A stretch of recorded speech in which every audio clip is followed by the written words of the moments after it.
ngomongin gue bodo amat. Lo ngehina gue bodo amat. Lo munafik. Habib Hussein Mutahar.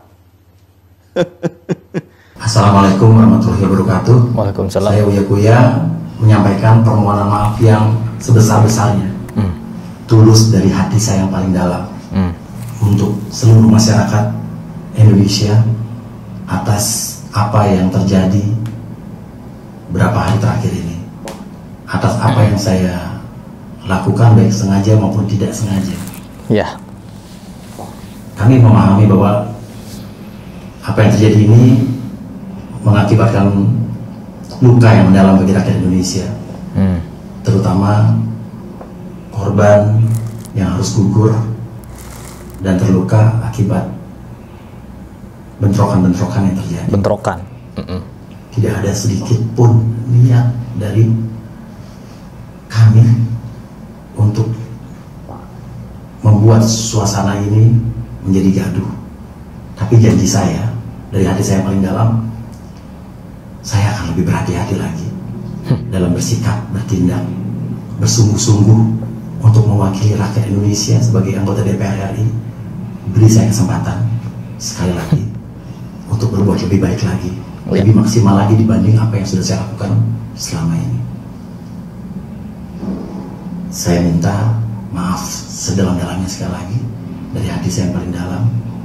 Mudah-mudahan kedepannya ini menjadi introspeksi yang sangat berarti buat saya dalam menjalankan tugas dan kewajiban saya sebagai anggota DPR RI dan memiliki tanggung jawab kepada masyarakat Indonesia, khususnya di dapil saya dan juga seluruh Indonesia. Saya akan melakukan yang terbaik. Ya. Beri saya kesempatan. Terima kasih. Wassalamualaikum warahmatullahi wabarakatuh. Oke, jadi ini salah satu klarifikasi yang dimana klarifikasi sebelumnya juga sudah disampaikan oleh Eko Patrio beserta Pasha Ungu. Pasha Ungu yang tidak ikut joget-joget malah ikut minta maaf, ya. Tapi artis-artis yang lain, entah kenapa sekarang ini artis-artis marak di parlemen, ya. Padahal di parlemen itu bukan panggung hiburan, tapi mereka menjadikan jabatan mereka seolah-olah panggung hiburan. Konten katanya. Ya, kita pernah melihat video dari Uya Kuya yang menyatakan bahwa apa yang kita lakukan ini, ya, kita artis, kita juga pejabat, buat konten yang netizen juga bikin konten. Pokoknya hal-hal yang konyol tuh diucapkan. Siapa yang milih dia? Siapa yang juga menjadikan dia sebagai Jadi fenomena di jarahnya rumah Ahmad Syahroni. Ngapain di? Halo, ngapain di, Beng? Yang lain ngejara, ya kan? Berenang lu. Jara sama Syahroni dapat kaset BF sama BHBA-nya. Olah buat olah. Dari rakyat untuk rakyat.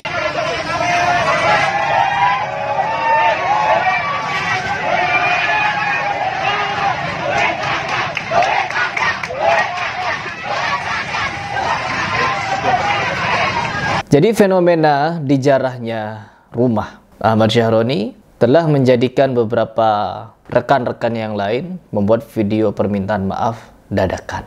Saya tidak ingin membela orang-orang yang menjarah dan saya juga tidak ingin membela para pejabat ini. Karena apa? Keduanya sama-sama salah. Perhatikan teman-teman, di situ masyarakat teriak ini adalah uang rakyat.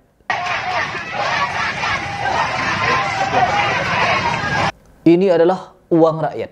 Jadi mereka meneriakkan bahwa apa yang mereka rampas adalah hak mereka, uang mereka, harta mereka, yang mungkin mereka pikir dari pajak untuk menggaji Ahmad Syahroni. Ketahuilah teman-teman, kita tahu Ahmad Syahroni mungkin ada kesalahan kepada masyarakat secara umum. Namun dengan melakukan tindakan seperti ini juga tidak bisa dibenarkan. Yang pertama, perlu kalian ketahui, background dari Ahmad Syahroni itu, sebelum dia duduk di jabatannya sekarang, dia juga sama seperti kita, bekerja, mencari nafkah. Ya tentunya dengan cara yang awalnya menjadi supir truk katanya, ya teman-teman. Ahmad Syahroni jadi supir truk, ya. Lalu dia dipercaya untuk menjadi direktur akhirnya. Dan di situ dia memulai mengembangkan bisnis, dan dari situlah dia bisa mengumpulkan harta, membeli mobil, rumah, dan lain sebagainya. Ketika dia menjabat, ya mungkin ada tambahan pemasukan, dia menambah koleksi-koleksi kendaraannya. Sehingga apa? Tidak sepenuhnya yang masyarakat jarah itu dari rumah Ahmad Syahroni pure, semua hasil dari gaji menjabat sebagai DPR. Tidak.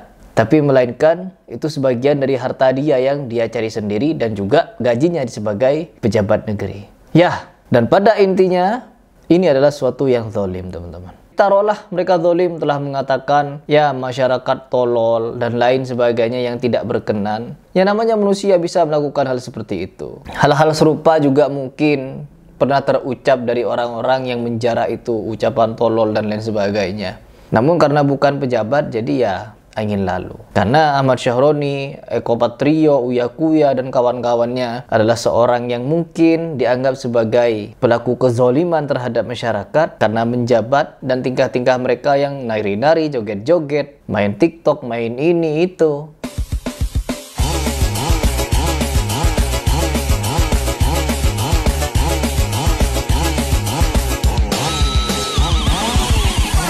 Akhirnya apa? Memancing amarah masyarakat. Dan kita saksikan bersama sampai hari ini. Apakah ini yang disebut dengan kebenaran? Siapa yang teriak kebenaran dengan cara menjarah?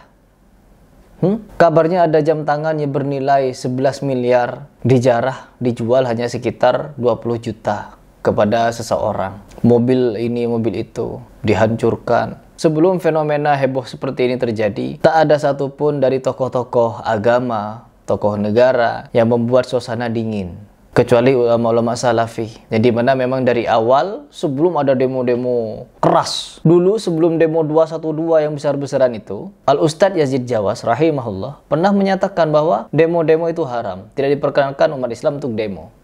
Jauh sebelum ada 212. Dan fatwa-fatwa itu terus mengalir sampai sekarang. Orang-orang yang ikut fatwa dari ulama-ulama salafi, mereka enggan untuk diajak demo-demo. Apalagi menjarah harta orang seperti itu. Teriak-teriak revolusi, teriak-teriak kemerdekaan, teriak-teriak keadilan. Tapi mereka sendiri tidak bisa menjaga diri mereka dari perbuatan-perbuatan keji dan mungkar. Siapa yang mau membela penjara itu? Siapa?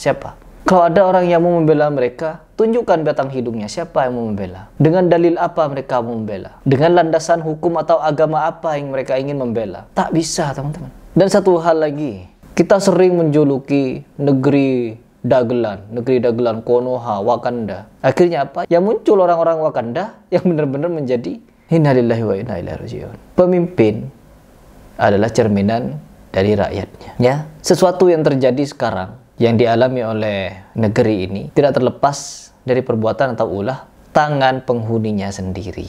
Diberikan nasihat, jangan demo oleh ustadz-ustadz salafi. Demo mereka. Karena mengikuti ulama-ulama yang suka demo. Jadi semoga ini menjadi pembelajaran.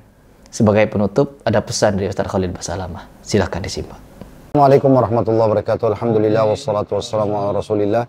Segala puji dan puja kehadirat Allah subhanahu wa ta'ala. Juga salawat dan taslim kepada Nabi besar Muhammad sallallahu alaihi wasallam. Video ini kami khususkan buat almarhum Afan Kurniawan yang telah ditimpa musibah atas wafatnya beliau. Semoga Allah subhanahu wa ta'ala catatkan pahala yang melimpah, diterima seluruh amal-amal salehnya, dan juga dimaafkan dosa-dosanya, serta untuk keluarga semoga saja bisa bersabar. Afan sekarang sedang pindah alam saja. Kalau bukan ditabrak, maka tetap dia akan meninggal di waktu itu karena ajalnya sudah datang.